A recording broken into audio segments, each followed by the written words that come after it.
There is a multi-billion-dollar gap in the SaaS go-to-market process, and it is being filled right now with content for content's sake, listicles, blog posts, other things that are written by content writers whose job is not to convert, but just to write content.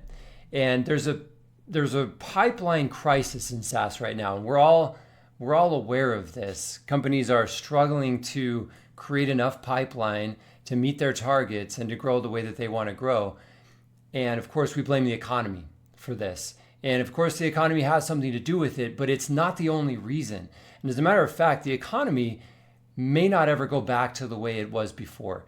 There's good indication that what we're at right now is a good baseline, and what we had before was a bubble. So how are we going to fill this pipeline crisis? Well, I think it starts with addressing this gap that we have in our go-to-market motion. So let's talk about what this is. Most marketing organizations, most companies are spending a lot of money at the top of the funnel to generate new leads for the business. That's where the predominantly large number of dollars in their marketing budgets are going. And by the way, marketing budgets are 75 to 107% of gross new ARR from new customers this year. That's crazy. And that's a 2023 number. It may be worse now. And so all that money is being spent on marketing, and most of that's going at the top of the funnel to generate new leads. And what's happening is those leads are then going into this gap, into this chasm that they never come out of on the other side. So let's talk about what that looks like. From 0%, which is where they would start, or you could say 1% if you want to be more of an optimist, 1% of their way through their decision-making process until 70 or 75% or even more of the way through their decision-making process, they will not talk to sales. So we're spending all this money to generate a lead, and then they are somewhere in this 0 to 70% of the buying process when they're generated, but they're not going to talk to sales until they've pretty much made up their mind.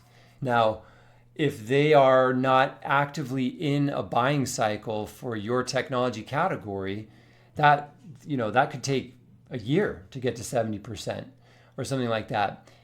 There's a lot of variables in there, but you're not doing a whole lot to control that process and to advance them. As a matter of fact, the only thing that they have access to during this time, once they've generated leads, you know that they exist. They're getting some emails from you that probably aren't that convincing. They talk a lot about your product, how you stack up against competitors, the ROI that you could generate, all things that are only relevant for somebody who's really moving towards that far end of the buying cycle. Somebody who's moving towards a decision, but somebody who's not actively moving in that direction, none of that even matters. You may be linking through those emails to content like blog posts, listicles, the 7 ways you can do X or something like that. You've got a book a demo button in the top right corner because you want to move them into that next phase of the buying journey where they're actually talking to sales. But if they're not at 70 to 75% of their decision-making process on average, then they're not going to book that demo. And the problem here is that there's just this wasteland of non-influential, non-persuasive content that they're getting until they move into a buyer's journey, or until they move into that last 70% and move into a buying conversation with the salesperson. But why would they ever get there? They're only going to get there if they decide on their own to get there, because there's nothing to persuade them. There's nothing actively teaching them that, hey, you've got a problem and we know how to solve it. We understand your pain. We understand what you're struggling with every day. I want you to know that you're understood and that there is a solution to your problem. And we'd like to tell you about it. And then teaching them about how to solve that problem, not marketing the product. That can be secondary, but you're teaching them how to solve that problem. If none of that is going on, that book a demo button on the top of that listicle blog post is not going to get clicked very often. And the sales pipeline is going to continue to have a crisis like it is right now. And everybody's looking for new ways to try to fill the pipeline and create sales conversations for salespeople, but we're not we're not addressing the biggest problem that we have, and that is that we have leads and they're not moving forward. We're not doing anything right here in the middle of the funnel. So in profit automation in our business, the whole focus is what we call a lead pump that takes these leads that aren't moving forward and aren't having sales conversations, or aren't, if you're PLG, they're not moving from free subscriptions of your product or a free trial into a paid subscription, and it pumps them into that next step. And it does that through email, SMS, videos, web pages, webinars, all designed not to look like what most SaaS companies are doing today, but to be highly persuasive, to meet the customer where they're at and pump them into that next step. And so one of the big components of that you can utilize in this 0 to 75% of the buyer's journey is one-to-many selling, because they're not getting into this sales call. You want them to, but you need to reach back further into this decision-making process and start selling to them at an earlier point. And you do this by getting them into a forum where you're going to do one-to-many selling. But how do you get them in there? How do you get them to come to this forum, whether it's a webinar or maybe it's a live event if you do live things, but it's this forum where you can sell to them in a targeted way. And how do you get them in there? Well, first of all, you don't do it by doing like what a normal SaaS webinar is, which is like, hey, there's an interesting topic. There's a person who knows a lot about it. We got them to come talk, and then we're going to put our name on it and hope that you remember us when it's time for you to, do something with your buyer's journey, to make a decision or talk to somebody. That is not one-to-many selling. That's kind of passive content marketing. And what you want to do in this one-to-many selling motion is you want to give them something that they would have a hard time missing. You want to give them a value proposition that's like, wow, I have to be on that. How would you do that? Well, this is still relatively high in the funnel. And the name of the game in today's marketing environment, especially in technology, B2B sales, this has never really been true before. It's very true today. The name of the game is attention. And at the top of that funnel, then I shouldn't say it's never been true before. It's been true for a while, but it's still relatively new. This is more like B2C. At the top of the funnel, it's all about attention. Your buyers are on social media. They're following people who they think will help them achieve their goals, or who give them the emotional, shot of dopamine or whatever it is they're looking for at that moment. They are following people and giving their attention, not to white papers, not to doing their due diligence about processes or purchases that they're making.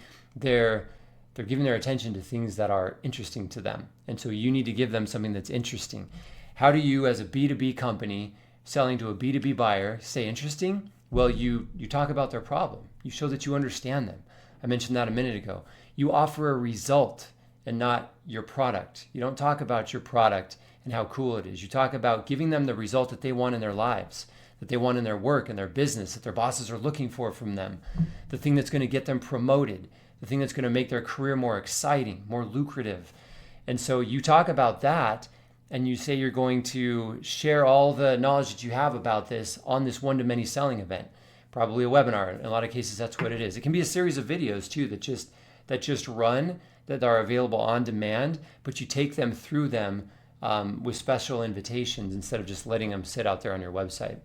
And so at that point, you are now in this one-to-many selling conversation. And what you do now is you don't give them the how. You don't go through all the ways, all the things that they need to do and how to do them to solve their problem, because honestly, that doesn't serve them very well. What you're giving them there is just overwhelm, and they're not going to go implement it. They're not going to get value. They're going to just kind of feel overwhelmed. They're going to have a vague sense of what they need to do, and it's probably going to stop there. So you connect with them on their problem. You convince them that there is a solution, that they can pursue that solution because it's within their reach. You give them the knowledge, but you just talk about the what. Here's what you have to do. And then if they want to learn how to do it, they need to engage with you. They need to come buy your product. And if you're really smart, you've got knowledge, expertise, experience, standard operating procedures, decision trees, all of the other things that they would need to solve their problem. Your product isn't going to solve their problem. They are. and your product is only a piece of that solution. And so you bundle those things and you give them an offer to come into your product or to have a sales conversation that is much more compelling. That's how you do one-to-many selling and get them to take the next step. Now, the key to one-to-many selling is that you need to know that, number one, there will be objections. So if you talk to your sales department, you know that they never go through a sale without some kind of objection, some kind of concern that the buyer has, something that they don't understand, something that they believe will not work, and therefore they're not going to move forward. Every sale has it. And that's true in your one-to-many selling environment too. The only difference is that you can't ask them, well, what's your concern? What's your objection? You can't ask them a question like, well, it feels like this is kind of aligned with where you're wanting to go, but what could possibly go wrong? What are some things that you might be worried about as you think about using this way to solve your problem? And because you can't ask that, then you need to anticipate what those objections are.